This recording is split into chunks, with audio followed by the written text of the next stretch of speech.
आज मैं बनाने जा रही हूँ हर फेस्टिवल की जान शान, जो हर घर में ज़रूर बनती होगी। तो यहाँ पे मैंने बनाई है मावे की गुजिया, और ये गुजिया खा के आपको बहुत ही मज़ा आने वाला है, क्योंकि ये गुजिया एकदम झटपट सी बन जाती है, कोई झंझट नहीं है इसके अंदर।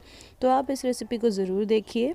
हेलो फ्रेंड्स, मैं शेफाली सक्सेना आप सबका स्वागत करती हूँ अपने कुकिंग चैनल द कुकिंग अड्डा पर। अगर अभी तक मेरा चैनल आपने सब्सक्राइब नहीं किया है तो सब्सक्राइब कर लीजिए और बेल आइकन का बटन ज़रूर प्रेस करें।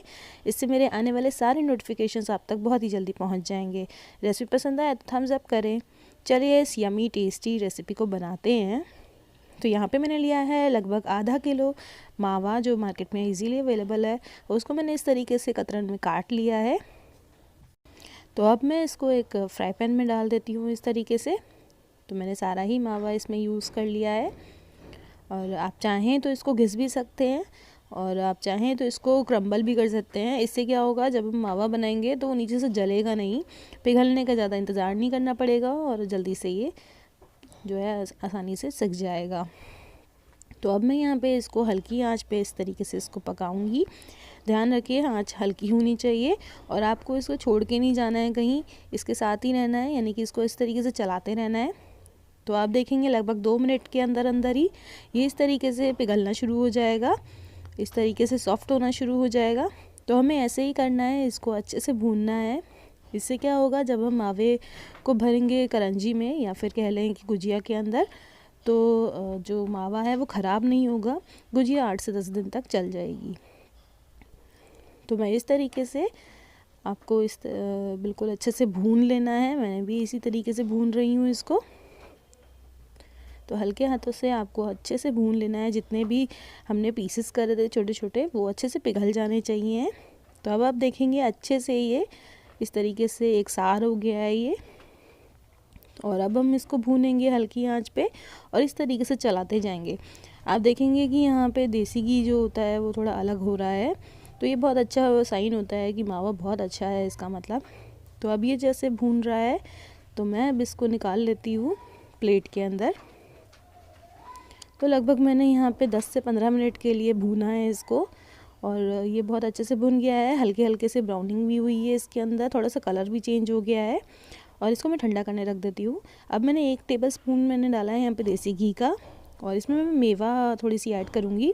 तो काजू बादाम मैंने यहाँ पे इस तरीके से काट लिए हैं। आप चाहें तो थोड़ा और छोटा भी काट सकते हैं, मैंने तो थोड़ा सा मोटा मोटा सा रखा है इसमें। तो इस तरीके से मैंने यहाँ पे बादाम डाल दिए हैं, और इसी के साथ साथ मैं यहाँ पे डाल दूँगी काजू को। और इस तरीके से आप इसको अच्छे से भून लीजिए। तो बहुत ज़्यादा देर नहीं लगती है, ध्यान रखिए जलने नहीं चाहिए हैं, इसलिए इसको आप चलाते रहिए, इसको छोड़िए नहीं। इसके साथ साथ मैं यहाँ पे डाल रही हूँ ये चिरौंजी, जो चिरौंजी बहुत ज़रूरी होती है गुजिया में। तो मैंने यहाँ पे चिरौंजी भी डाली है, और इसको भी मैं भून लेती हूँ। भूनने के बाद कुछ इस तरीके से हो जाएगा, लगभग 2 मिनट में ये भुन जाता है। तो अब आपको इस तरीके से लेनी है गहरी वाली परात, और इसको मैं मावा डाल देती हूँ, जो ये ठंडा हो गया है मावा। तो ध्यान रखिए मावा बिल्कुल ठंडा हो जाना चाहिए, गर्म नहीं रहना चाहिए, क्योंकि अगर गर्म होगा तो जो हम मेवा चीनी मिलाएंगे तो वो पिघल जाएगी। तो ध्यान रखिए मावा बिल्कुल रूम टेम्परेचर पे होना चाहिए।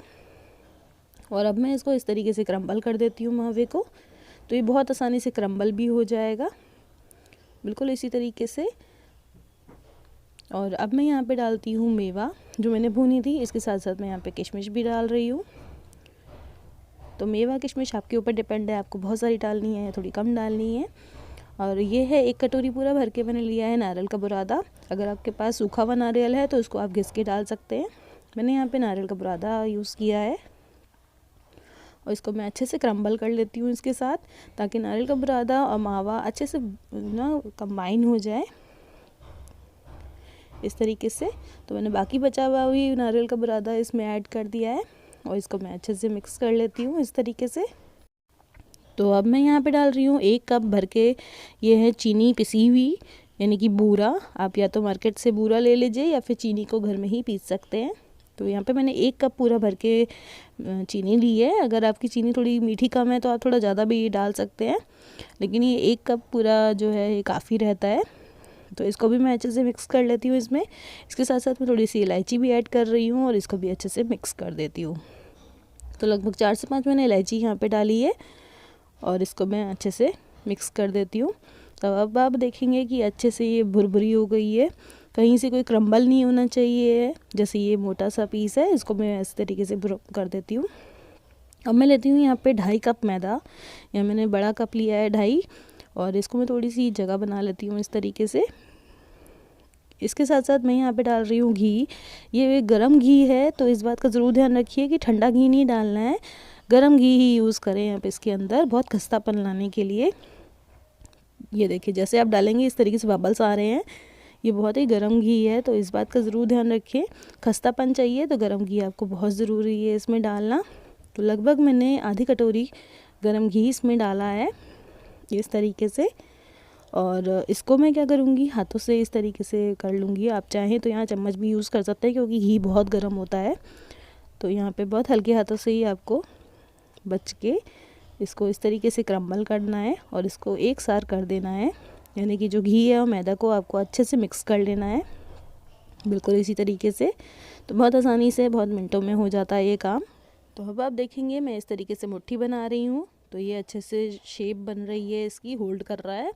तो मुझे इतना ही घी चाहिए इसको खस्तापन लाने के लिए, कि इस तरीके से मैं मुट्ठी बनाऊँ और ये शेप इसकी होल्ड हो जाए। तो अब मैं क्या करूँगी, इसमें यहाँ पे नॉर्मल पानी ले लेके, यानी कि थोड़ा थोड़ा पानी लेके इसको मैं अच्छे से गूंद लेती हूँ आटा। एक बिल्कुल सॉफ्ट डो बनाना है, बहुत ज़्यादा हार्ड नहीं होना चाहिए। तो थोड़ा सा पानी लेके आप इस तरीके से डो बनाते जाइए, और ज़रूरत पड़े तो और पानी ले लीजिए। एक साथ पानी डालेंगे तो ढीला हो सकता है आटा। तो अब जब ये बनके तैयार हो गया है इस तरीके से, अब नेक्स्ट प्रोसेस शुरू करते हैं हम गुजिया बनाने का। तो यहाँ पे मैंने लिया है ये इस तरीके से स्लरी, यानी कि 1 चम्मच मैदा और पानी को मिला के मैंने स्लरी बना ली है, जैसे हम बनाते ही हैं। और अब एक मैं ये इस तरीके से तोड़ लेती हूँ इसके पेड़े, और इस तरीके से मैं इसको अच्छे से गोल कर लेती हूँ, रोल कर लेते हैं इसको। तो ध्यान रखिए चकला बेलन दोनों को आपको अच्छे से घी लगा लेना है, ताकि ये चिपके ना। और इस तरीके से मैंने एक पेड़ा लिया है, इसको मैं बेल लेती हूँ अच्छे से। तो ध्यान रखिए सूखा आटा हमें यूज़ नहीं करना है, सूखे आटे की जगह हमें यहाँ पे घी ही यूज़ करना है। तो आप चाहें तो वनस्पति घी ले सकते हैं या देसी घी ले सकते हैं, और इसको इस तरीके से बेलना है। ध्यान रखिए कि बहुत ज़्यादा मोटी नहीं होनी चाहिए, लेकिन बहुत ज़्यादा पतली भी नहीं होनी चाहिए। तो ये आपके ऊपर डिपेंड करता है। और अब मेरे पास है यहाँ पे इस तरीके से मोल्ड ये बनाने वाला, तो आप मोल्ड से भी बना सकते हैं, बहुत आसानी से बन जाता है, और ये मोल्ड हर जगह अवेलेबल भी होता है। तो मैं इस तरीके से इसके ऊपर प्लेस कर देती हूँ। और अब हम यहाँ पे जो हमने स्लरी बनाई थी वो मैं इस तरीके से एजेस पे लगा देती हूँ। इससे क्या होगा, जब हम इसको फोल्ड करेंगे तो बहुत अच्छे से चिपक जाएगी और फिर वो खुलेगी नहीं। तो इसके साथ साथ अब मेरे पास ये जो मिक्सचर मैंने बनाया था ये भी मैं इसमें ऐड कर देती हूँ इस तरीके से। तो अच्छी सी क्वांटिटी आप इसके अंदर फिल कर लीजिए, सारे मेवे ज़रूर आने चाहिए। और इस तरीके से मैं इसको क्लोज़ कर देती हूँ। क्लोज़ करने के बाद इस तरीके से आप देखेंगे एजेस को मैं प्रेस कर रही हूँ, इससे सारी एजेस क्लीन हो जाएंगी, और फिर जो एक्स्ट्रा है वो मैं इस तरीके से निकाल देती हूँ, और ये एक्स्ट्रा काम आ जाएगा आगे की बनाने के लिए। और इसको मैं अच्छे से प्रेस कर देती हूँ, और अब मैं इसको खोलती हूँ आराम से। अब ये देखिए ये एक तरफ बनके तैयार हो गया है। अब इस तरीके से ये एक गुजिया बनके तैयार हो गई है। इसी तरीके से मैंने यहाँ पे सारी गुजिया बना ली हैं, और लगभग ये 25 गुजिया बनी हैं। तो जब तेल थोड़ा सा गर्म हो, ध्यान रखिए बहुत तेज़ गर्म नहीं होना चाहिए, एक बूंदी मैंने डाल के देखी है, इस तरीके से आनी चाहिए। थोड़ी सी पकने लग जाए लेकिन ये ऊपर ना उठ पाए, इस तरीके से आपको डालना है। यानी कि तेल गर्म इतना ही होना चाहिए, बहुत ज़्यादा तेज़ नहीं होना चाहिए, हल्का ही रहना चाहिए। तो अब मैं यहाँ पे गुजिया डाल देती हूँ। गुजिया डालने के बाद आपको पता चलेगा तेल की जो टेम्परेचर है वो कितना है, कि वो गुजिया को ऊपर ही नहीं ला पा रहा है, गुजिया इसमें डूब रही हैं। तो अब आपको क्या करना है, बहुत ही आराम से इसको तलने देना है।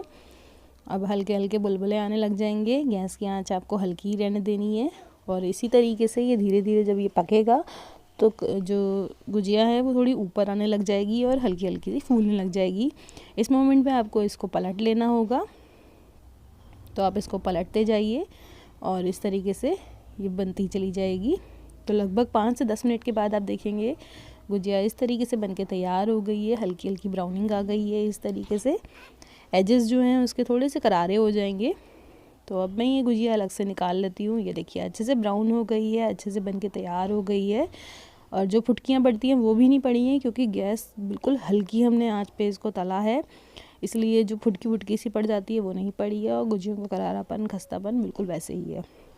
तो ये बन के तैयार हो गई मेरी 25 गुजिया, और ये तो बिल्कुल रेडी हो गई है। तो अब मैं ये गुजिया निकाल के आपको दिखाती हूँ। इस तरीके से देखिए कितना खस्ता करारी एकदम बिल्कुल बढ़िया सी बन के तैयार हुई है। और अब ये देखिए, तो इसकी ब्राउनिंग भी बिल्कुल परफेक्ट है, बिल्कुल करारी है। जब मैं इसको तोड़ती हूँ इस तरीके से तो इतनी आसानी से टूट गई है ये, इतनी अच्छी टेस्टी। अंदर का जो मावा है वो देखिए चारों तरफ गुजिया के लगा हुआ है, और अंदर से जो मेवे हैं वो भी झाँक रही हैं। तो रेसिपी पसंद आए मुझे ज़रूर बताइएगा, घर में ज़रूर ट्राई कीजिएगा। हैप्पी होली।